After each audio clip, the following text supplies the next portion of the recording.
believe it or not, Kyrie. Because I think that got misconstrued. To me, you're so spectacular in box office. I'm tired of seeing one thing after another leading to you missing games. That was my only point. There's always something. Yeah, I want to leave Cleveland. I'll stay here in Boston if you'll have me, and then you leave and you go to Brooklyn, and it's one thing after another. After you got the brothers to come to Brooklyn, when you should have went to the Garden. Unbeknownst to the public, the father, loving his son, was coming to his defense by sending me text messages that, quite frankly, I didn't appreciate. And so because of that, it took on a life of its own. We were at the Staples Center. Kyrie rolls up on me. He taps me on the back and he's like, "You still got that same energy face to face?" I said, "I'm standing here, ain't I?" And he was like, "It's really not about me anymore." And I looked at him and I said, "You're right. It had become about me and his dad and how we had elected to communicate with each other."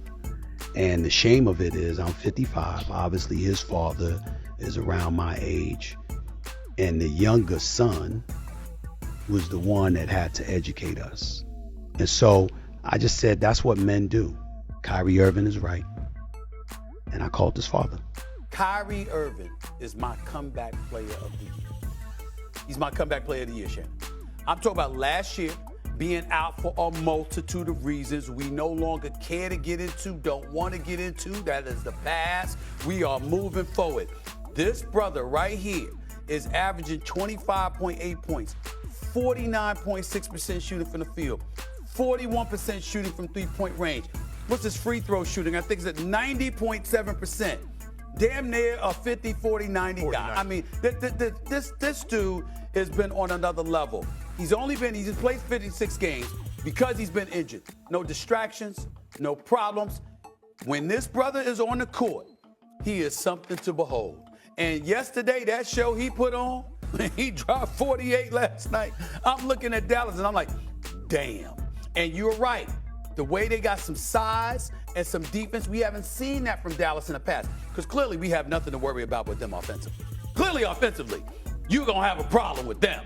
But if they can get stops, which they've been showing us they could, Dallas could be the sleeper in the West. What's up, sports talkers?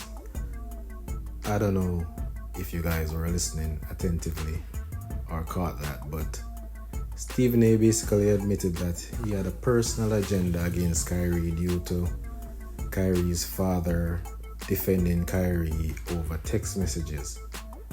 So all this time I've always been wondering why Stephen A always goes on ESPN and he's always bashing Kyrie over and over and over.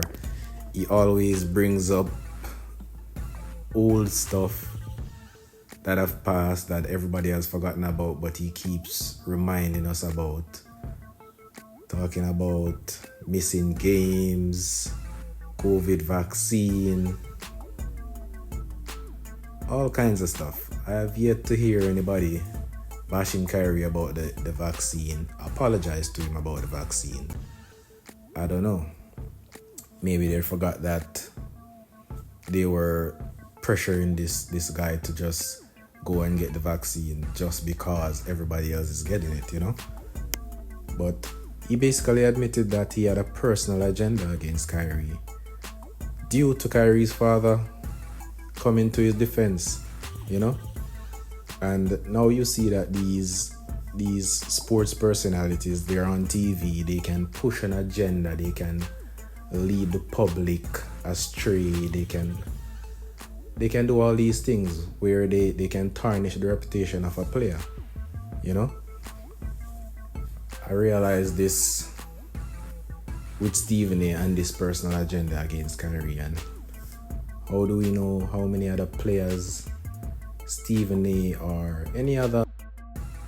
I'm sure they have their personal agendas as well against players, all these other media personalities, and they have players they don't like personally, and they'll just say things about them on these shows, and they'll just curve people's minds against the players, you know. But basically, that's the video for today. Just highlighting Stephen A. Smith admitting why he was always on TV for like 3 to 4 years. Like he's always on Kyrie, you know? He finally admits it.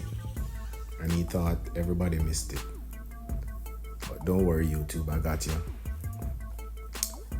Please remember to like, share, and subscribe. Leave your comments in the comment section about what you think about this situation, what you think about media personalities having agendas against players. And, you know, we all know Kyrie did his fair share of bad, but does he deserve all of what he got or not? Let me know all of this down in the comments.